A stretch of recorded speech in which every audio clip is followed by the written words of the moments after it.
मित्रांनो, भारताचे पंतप्रधान आहेत, पण अमेरिकेचे पंतप्रधान का नाहीत?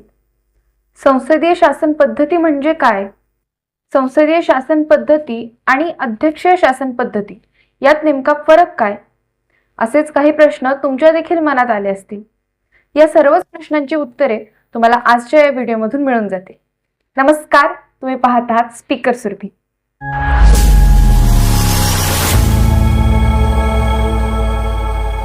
मित्रांनो, कोणताही देश चालवण्यासाठी एक ठराविक अशी शासन पद्धत असते.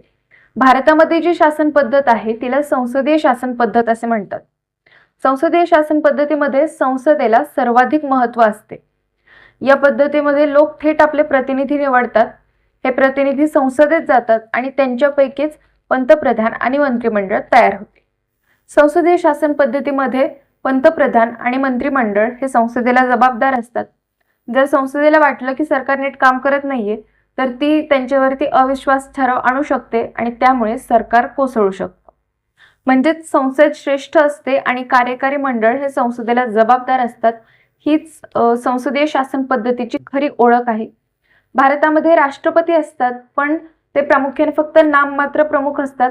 खरी सत्ता ही पंतप्रधान आणि मंत्रिमंडळाकडे असते. आता पाहूयात अध्यक्षीय शासन पद्धत.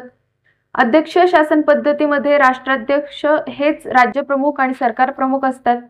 राष्ट्राध्यक्षांची निवड ही थेट जनतेद्वारे केली जाते, त्यामुळे ते संसदेला किंवा कायदेमंडळाला जबाबदार नसतात. इथे कायदेमंडळ आणि कार्यकारी मंडळ स्वतंत्रपणे काम करतात.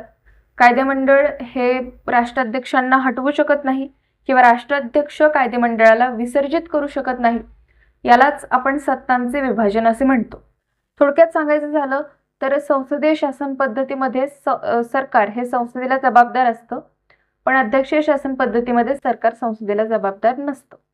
संसदीय शासन पद्धतीमध्ये कार्यकारी मंडळ आणि कायदेमंडळ यांचा घनिष्ठ संबंध असतो, मात्र अध्यक्षीय शासन पद्धतीमध्ये ते दोन्ही स्वतंत्र असतात. मित्रांनो, भारतासाठी संसदीय शासन पद्धत योग्य मानली गेली आहे, कारण भारतासारख्या विविधतेने भरलेल्या देशामध्ये संसदेला जबाबदार असलेले सरकार अधिक लोकशाही ठरते.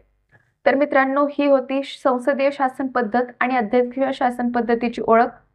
तुम्हाला ही माहिती कशी वाटली मला कमेंट बॉक्समध्ये नक्की कळवा.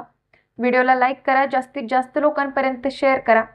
चॅनलवरती नवीन असाल तर चॅनलला सबस्क्राईब करायला विसरू नका. भेटूया पुढच्या व्हिडिओमध्ये. धन्यवाद.